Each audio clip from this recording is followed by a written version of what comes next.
ఈరోజు తునిపట్నంలో తుని మున్సిపాలిటీలో vice chairman ఎన్నిక సందర్భంగా వైసీపీ గూండాలు రేపినటువంటి అలజడిలో భాగంగా ఈరోజు ఈ ప్రెస్ మీట్ పెట్టడం జరిగింది. మరీ ముఖ్యంగా ప్రజాస్వామ్యబద్ధంగా ప్రజలు ఎన్నుకున్న కౌన్సిలర్స్ ప్రజాస్వామ్యంగా వాళ్ళకి నచ్చిన వ్యక్తిని ఎన్నుకోవడానికి వైస్ చైర్మన్ ఎన్నిక గవర్నమెంట్ డేట్ ఇచ్చింది ఎలక్షన్ కమిషను. అందులో భాగంగా వైసీపీ నుంచి వాళ్ళ యొక్క ఓట్లలో భాగంగా ఈరోజు ఓటర్ కార్యక్రమం ఏర్పాటు చేయడం జరిగింది. కానీ ఈరోజు వైఎస్ఆర్ గుండాలు ఏ విధంగా చేశారంటే వారి యొక్క కౌన్సిలర్ సభ్యులందరినీ కూడా దూర ప్రాంతాలకు తరలించి వాళ్ళందరినీ వాళ్ళ కుటుంబ సభ్యులను కూడా భయభ్రాంతులు చేసి వాళ్ళని దూరంగా తీసుకెళ్ళి ఈరోజు మున్సిపాలిటీ తీసుకురావడం జరిగింది.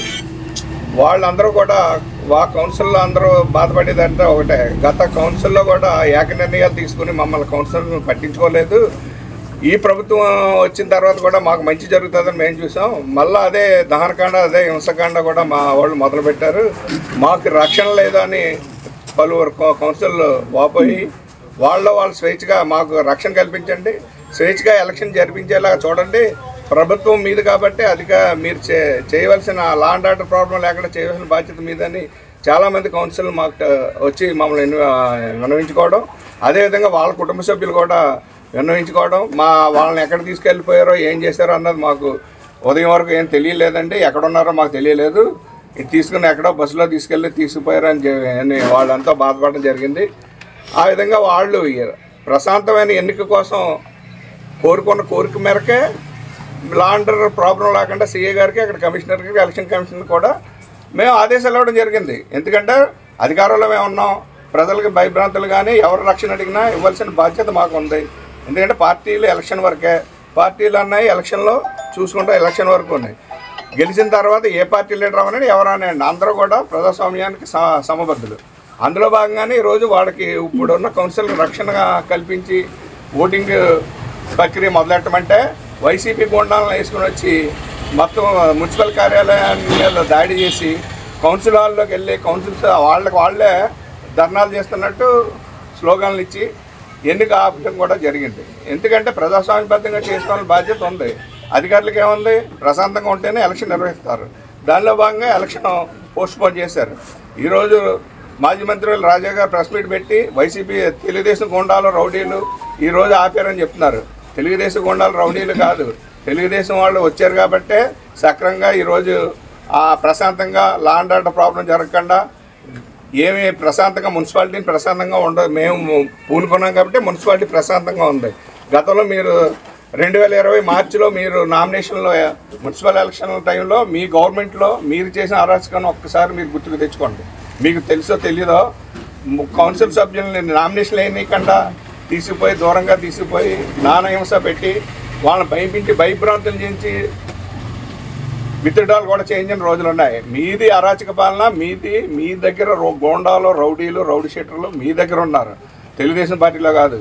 యనమల రామకృష్ణ గారు, యనమల దివ్య మేడం గారు ప్రశాంతంగా జరగాలని ఆదేశాలతో అధికారులకు ఆదేశాలు ఇవ్వడం జరిగింది. అందులో భాగంగా ఈరోజు ఏ దహనకాండ జరగకుండా మీరు నివారించడం వల్ల మీకు దహనకాండ జరగలేదని మీ కడుపు మంట కొద్దీ ఈరోజు మీరు ప్రెస్ మీట్లో మాట్లాడుతున్నారు. కౌన్సిలర్లు ప్రశాంతంగా వదిలేయండి. వాళ్ళు నచ్చిన నాయకుడిని నచ్చిన వైస్ చైర్మన్ వాళ్ళు ఎన్నుకుంటారు. అంతేగాని వాళ్ళని మీరు ఎక్కడికో తీసుకుపోయి దూర ప్రాంతాలు తీసుకుపోయి భార్య బిడ్డలకు దూరంగా తీసుకుపోయి అక్కడ అనారోగ్యం ఉన్న వాళ్ళని దూరంగా తీసుకుపోయి వాళ్ళని నానాహింసలు పెట్టి వాళ్ళని హింసించారు కాబట్టి వాళ్ళు మమ్మల్ని శరణు కోరడం జరిగింది. ఆ విధంగా మేము ప్రభుత్వం ద్వారాగా రక్షణ కల్పించాం తప్ప మేము దేనికి ముందుకు రాలేదు. అయినా ఇది కాకపోయినా మాకు అందులో మా కౌన్సిల్లో ఎవరు లేరు, మేము అందులో పోటీ చేసేయడానికి వైస్ చైర్మన్ నిలబెట్టడానికి అన్నది లేదు.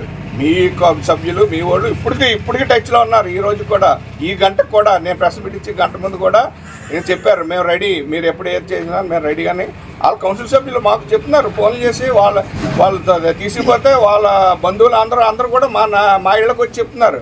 మా వాళ్ళు అక్కడ ఉన్నా సరే మీరు రేపు పొద్దున ఏదన్నా మీరు ఎవరైనా క్యాంటీన్ సూచిస్తే మేము వాళ్ళని సపోర్ట్ చేస్తాను. కానీ రామకృష్ణ గారి స్కూల్ అది కాదు, దౌర్జన్యంగా వాళ్ళని భయపించి వీళ్ళు భయపించి దొంగతనంగా పదవులు సాధించడం అది తెలుగుదేశం పార్టీకి లేదు.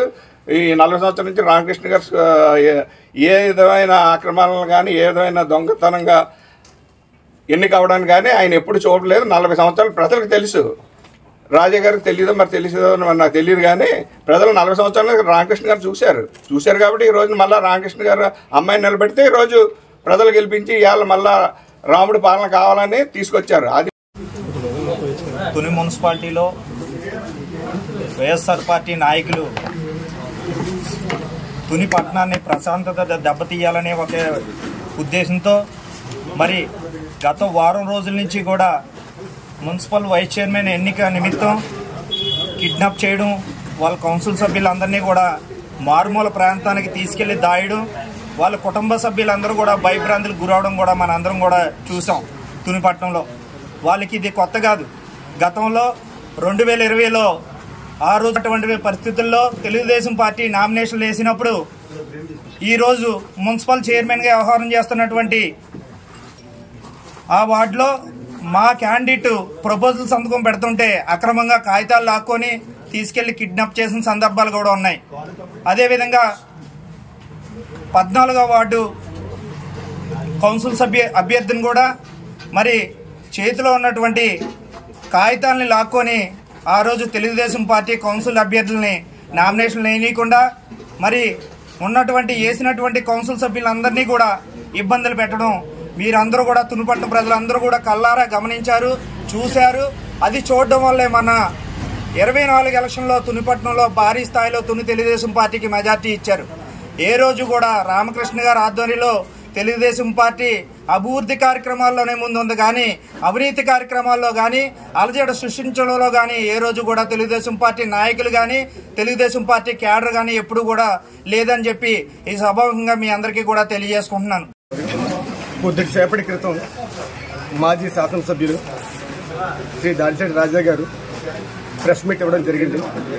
ఆ ప్రెస్ మీట్లో యనమల రామకృష్ణుడి గారి గోండాలు, రౌడీ షీటర్లు, తాగుబోతులు వచ్చి మున్సిపల్ ఆఫీసులో రాద్ధాంతరం చేశారని చెప్పేసి చెప్పడం జరిగింది. సార్ రాజా గారు, దళిత యువకులంటే మీకు తాగుబోతుల్లా కనిపిస్తున్నారా? దళిత యువకులంటే మీకు రౌడీల్లా కనిపిస్తున్నారా? దళిత యువకులంటే మీకు గోండాల్లా కనిపిస్తున్నారా?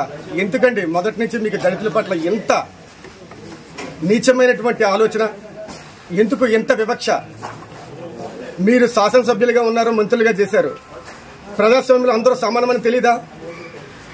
ఈరోజు మున్సిపల్ ఆఫీసులో రాజ్యాంగ స్ఫూర్తికి విరుద్ధంగా ప్రజాస్వామ్యానికి భంగం కలిగించే విధంగా అక్కడ వైస్ చైర్మన్ ఎన్నికలు జరుగుతున్నాయని చెప్పేసి స్వయంగా మీ సభ్యులే మాకు విన్నవించుకోవడం జరిగింది.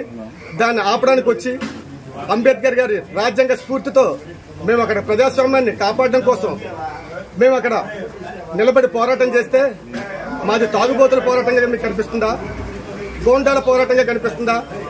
రౌడీ షీటర్ల పోరాటంగా కనిపిస్తుందా? ఇదేనా దళిత యువకుల పట్ల మీకున్న చూపు? దయచేసి మీ యొక్క నిర్ణయాన్ని మార్చుకోండి. దళితుల పట్ల మీరు చేసిన వ్యాఖ్యలకి మీరు క్షమాపణ చెప్పకపోతే, క్షమాపణలు ఎందుకు అడుగుతున్నానంటే నేను తాగుబోతున్నాను కాదండి, మాకు తాగుడు అలవాటు లేదు. మీకు తాగుడు అలవాటు ఉందా లేదో ప్రజలకు తెలుసు. అలాగే మాకు గోండాయేజీలు, రౌడీయేజీలు చేయడం రాదు. అవి మీ పరిపాలనలో, మీ ప్రభుత్వంలో మీరు చేసారా లేదన్నది ప్రజలందరికీ తెలుసు. కనుక దళితుల పట్ల మీరు చేసిన వ్యాఖ్యలకి మీరు క్షమాపణ చెప్పకపోతే దళిత యువకులందరూ ఏకమై రాష్ట్ర వ్యాప్తంగా మేము పోరాటం చేస్తామని చెప్పేసి ఈ విలేకరుల సమక్షంలో మీకు తెలియజేసుకుంటున్నాం. అలజడ సృష్టించిన తెలుగుదేశం పార్టీ ముందుకు ఉంటుందని మీ అందరికీ కూడా తెలుసు.